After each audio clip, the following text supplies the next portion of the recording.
I think I saw a question over here. Has it gone away? One over there. So, since we're speaking about Netflix and Prairie Dog events, what is the strategy for Netflix? Do they have to wait for another company to, their other competitors shoot themselves in the foot for that to create a Prairie Dog event? Or?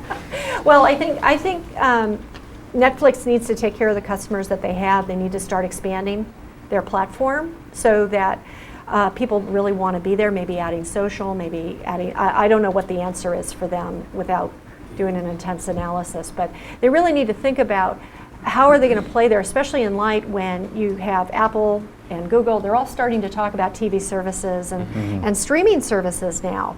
And maybe it's just easier for people to move to those other platforms. And so they need to think about what they're going to do to retain them. And also look for opportunities, like, for example, with Blockbuster or some of the other existing players where they can bring on new people. But if they got a better ecosystem of content providers in the entertainment industry, because it's pretty thin now for streaming, if they had a better platform for streaming onto your TV, not onto your computer, and things like that, wouldn't you see them building barriers that would be stronger? Potentially. It just depends on how strong they're going to be relative to what the other providers have.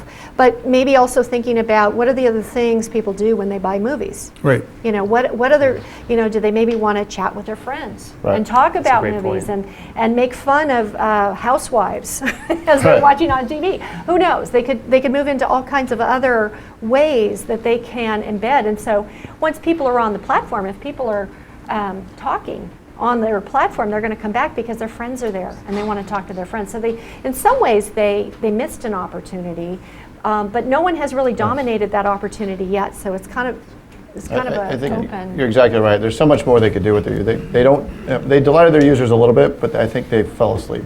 You look at Amazon, right? Amazon delivered books, but they kept you engaged, right? They kept adding new things, like that stupid treasure chest in the corner, right? You'd click on it because it was there, it was flashing, and you're like, I got a prize, right? But you don't get that with Netflix.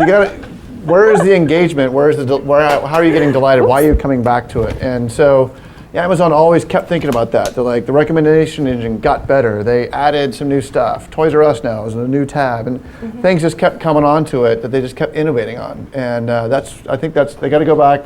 But they took advantage of the users. They got to go back to the user base and go, okay, what do you want? What can we do for you? How can we delight you? How can we win you back? How can we keep you? And think about it. But all hope isn't lost, and I agree. I think they need to either build a true platform or basically get out. Because you think about it, Apple is obviously an amazing company, but they can control the entire experience. If I'm watching Netflix, it's probably on a TV or a computer or a mobile device, and you have to almost exist on another platform or device to use it.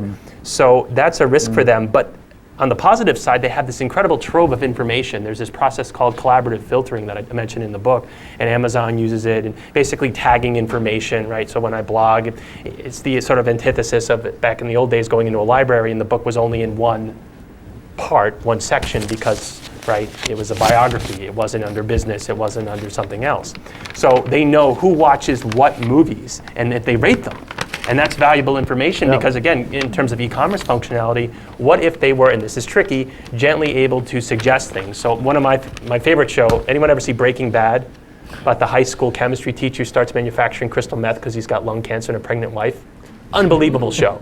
I've heard great things about it. You want to talk about an evangelizer right here. True story. I was on TV a couple times for the last book. I don't care about that. I am most proud of being on a Breaking Bad commercial, right? Because AMC had this contest. So submit a video and you could talk about the show. And there's me, Phil S. from Caldwell, New Jersey, which is where I used to live.